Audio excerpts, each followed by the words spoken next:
ওয়ালা তাকুনু কাল্লাতী নাকাদাত গাজলাহা মিন বা'দি কুওয়াতিন আনকাসা, তোমরা ওই নারীর মতো হয়ো না যেই নারী শক্তভাবে সুতা পাকানোর পর এই সুতা আবার টুকরা টুকরা করে ফেলে, এই নারীর মতো তোমরা হয়ো না। একজন নারী কষ্ট করে শক্ত করে সুতা পাকাইছে, এই সুতা শক্ত করে পাকানোর পর আবার যদি এটা টুকরা টুকরা করে ফেলে, তাহলে এই সুতা পাকানোর কষ্টটা কেন করলো? আল্লাহ বলেন, তোমরা আমলগুলা জমা করার পর ওই নারীর মতো হয়ো না যেই নারী কষ্ট করে সুতা পাকানোর পর আবার টুকরা টুকরা করে ফেলে। আমলগুলা কষ্ট করে করলা, নষ্ট করে দিলা, তো এই কষ্টের মূল্য কি রইল?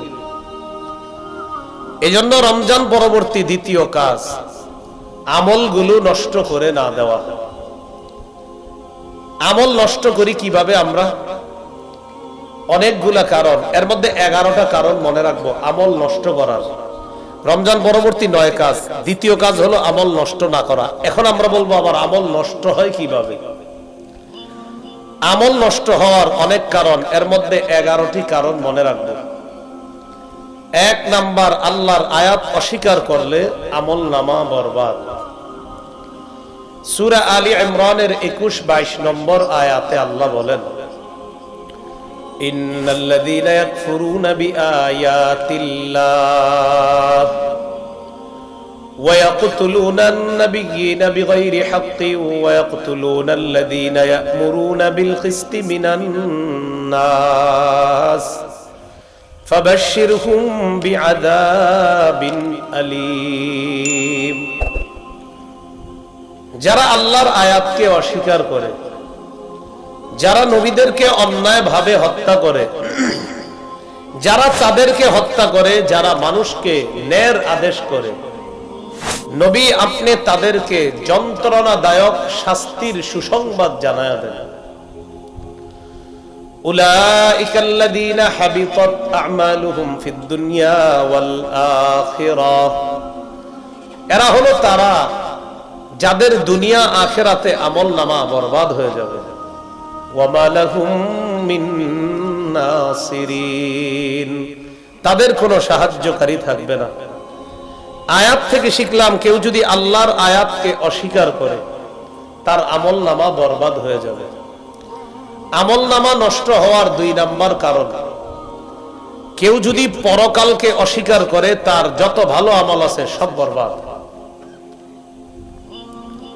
সূরা আরাফের 147 নম্বর আয়াত আল্লাহ বলেন, ওয়াল্লাযীনা কাযযাবু বিআয়াতিনা ওয়া লিকাইল আখিরাতি হাবিতাত আমালুহুম, যারা আমার আয়াতগুলোকে অবিশ্বাস করে, যারা আখিরাতের সাক্ষাৎকে অবিশ্বাস করে, তাদের আমল নামা বরবাদ। অনেক মানুষ আছে যারা আখিরাতের বিষয়গুলো আবার ব্যাখ্যা সাপেক্ষে বিশ্বাস করে। কি সাপেক্ষে? ব্যাখ্যা। এটা কেমন?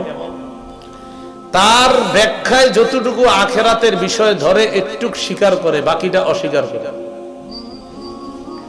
যেমন অনেক স্বঘোষিত আহলে কোরআন, তাদের দাবি হলো কবরে আযাব বলতে কিছু নেই। কবরে আযাব বলতে, অথচ রাসূলুল্লাহ সাল্লাল্লাহু আলাইহি সাল্লাম 2 কবরের পাশ দিয়ে যাচ্ছে, যাওয়ার সময় নবীজি বললেন, ইন্নাহুমা লা ইউআযাবান,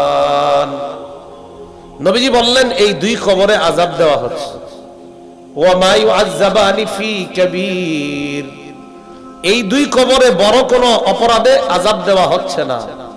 আম্মা আহাদুহুমা ফাকানা লা ইস্তাতিরু মিনাল বাউল, 2 কবরের এক কবরে আযাব হওয়ার কারণ হলো এই ব্যক্তি প্রস্রাবের ব্যাপারে সতর্কতা অবলম্বন করত না। প্রস্রাবের সময় চারপাশে ঢেকে ঢুকে একটু বসবে, এরকম অবলম্বন করত না।